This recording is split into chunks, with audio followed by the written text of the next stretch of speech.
Salam Kopastus.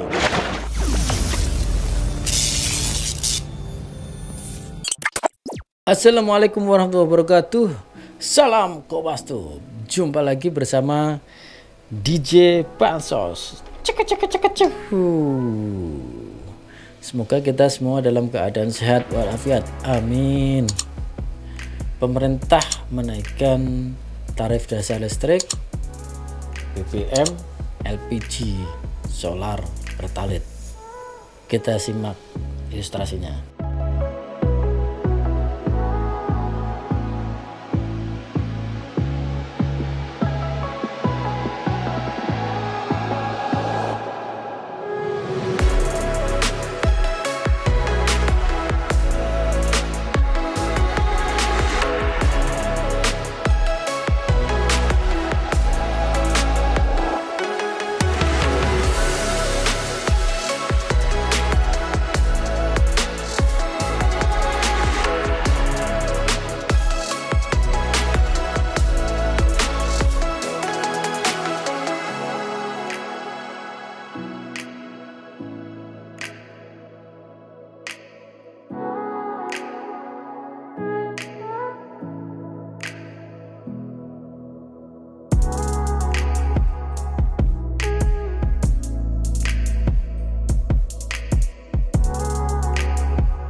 Menteri ESDM pun memberikan pernyataannya pada saat rapat dengan DPR RI. Kita simak pernyataan dari Menteri ESDM.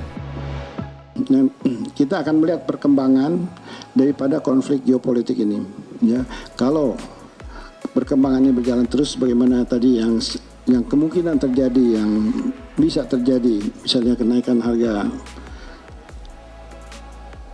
minyak ya dunia, dan dimana pada saat itu mungkin anggaran tidak mencukupi, ya mungkin tidak mencukupi.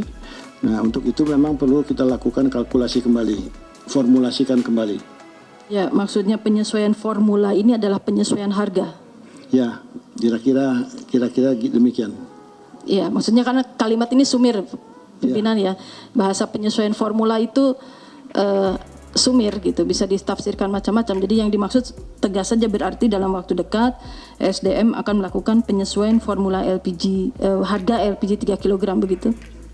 Ya, jadi begini Bu Dia ya. Jadi memang karena tadi disampaikan bahwa dengan kenaikan harga yang non subsidi yang 12 kilo, kemudian terjadi migrasi ya, sehingga memang dana subsidinya makin membesar, ya mungkin kita akan melakukan penyesuaian. Itu apa yang disampaikan oleh Menteri ESDM.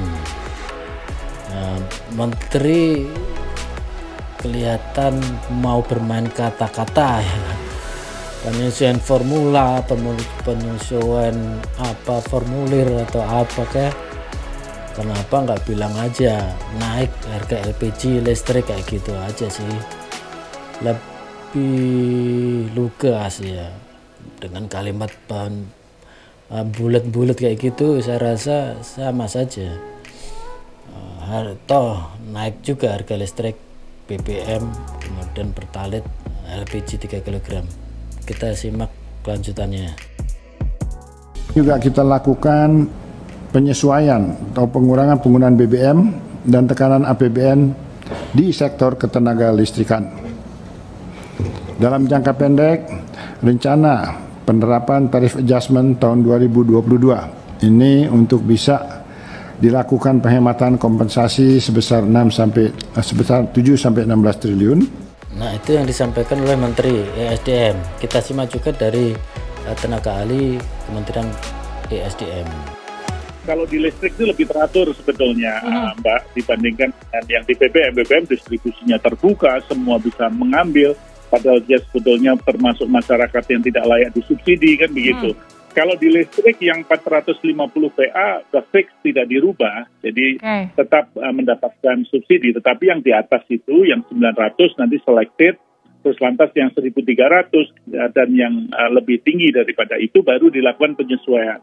Nah, konsumsi daripada atau pengguna daripada listrik di kelas-kelas menengah ke atas mungkin termasuk masyarakat yang tidak perlu disubsidi gitu kira-kira. Nah itu sebetulnya pola pendekatannya dengan demikian. Maka kenapa Menteri Energi di dalam rapat kerja mengatakan kalau misalkan jangka pendek ini kita lakukan semacam penyesuaian gitu ya mengenai tarif, maka akan menghemat 7 sampai dengan 16 triliun. Kemudian dari pengamat juga melakukan atau menanggapi dari kenaikan listrik dan BBM ini.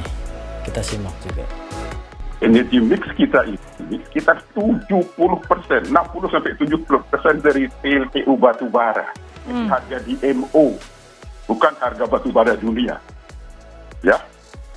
Sehingga faktanya menunjukkan biaya pokok produksi listrik dari PLTU batubara sangat rendah.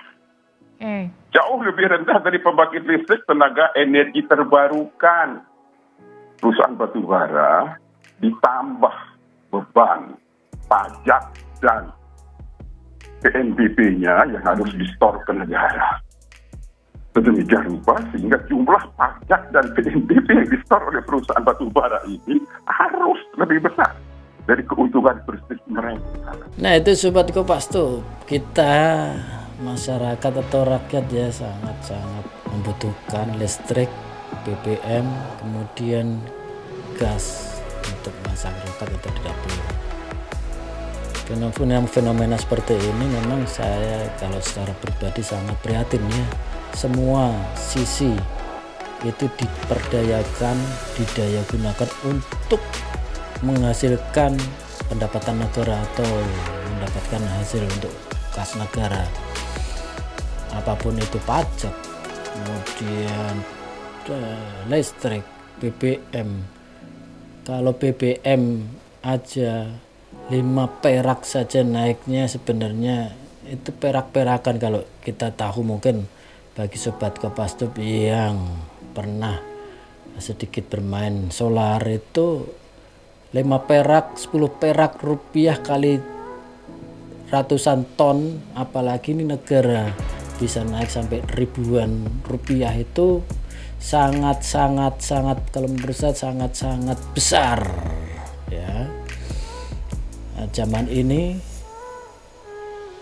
premium udah habis, dihapus, nanti Pertalite juga dihapus, kemudian tinggal Pertamax. Kita mungkin dipaksa untuk beli, itu salah satunya ya. Ini kalau tadi disampaikan listrik juga sebenarnya membutuhkan dari batubara pajaknya besar, nanti listriknya juga mahal. Nah itulah, semua listrik pemerintah dapat dari pajak dari pengusaha batubara udah besar, rakyat yang menikmati atau menggunakan listrik naik juga. Kita ibaratnya diperas kalau menurut saya. Ini mungkin bagi golongan yang mempunyai penghasilan tetap tidak terlalu berasa atau tidak terlalu terpengaruh dengan keadaan ini. Khawatirnya bagi masyarakat yang minim akan berpenghasilan minim akan memicu tindakan-tindakan yang di luar nalar atau apalagi tindakan kriminal. Ini yang membahayakan ya. Di samping kalau urusan negara masalah inflasi dan sebagainya itu.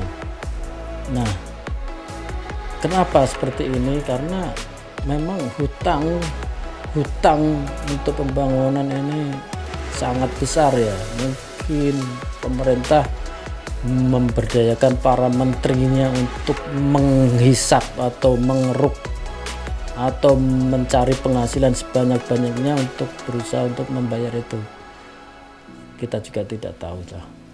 Tapi yang jelas dampaknya yang berasa mulai 2-3 hari kemarin, yaitu harga gorengan yang kemarin bisa dapat 1.000, kalau saya 5.000 cuma dapat 4. Itu faktornya berantai, sangat berantai dengan simpel gorengan itu ya. Itu dampaknya domino, efeknya domino berantai dengan kenaikan pajak, jasa naik, kemudian semuanya naik, ya gitu. Dampaknya nanti masyarakat dipancing atau dipaksa untuk saling memakan, ya. Ini saling memakan. Kalau ibaratnya kita penjual gorengan itu gimana caranya supaya nggak rugi, ya menaikkan harga. Penjual makanan juga akan menaikkan, penjual semuanya akan menaikkan. Nah, kita berusaha untuk mencari supaya dapat beli, gimana caranya makan orang lain, itu mungkin nanti akhirnya berdampak ke sana ya. Itu memang ada bantuan, entah itu namanya BST, BSU atau apapun namanya, itu hanya sementara, obat untuk penenang hati saja itu. Oh, hanya obat saja itu, cuma bertahan berapa bulan sih, tapi dampak selanjutnya apakah turun terus, ya nggak mungkin juga.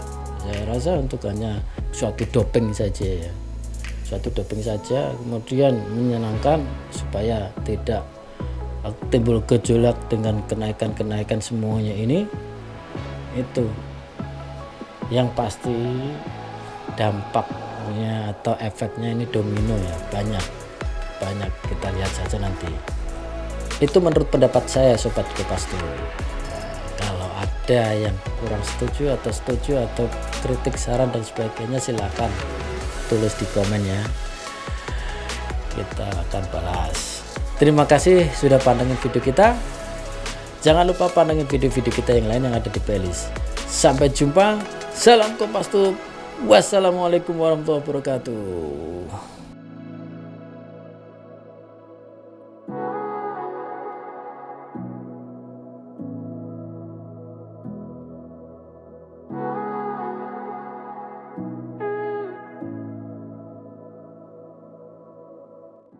Salam Kopastur.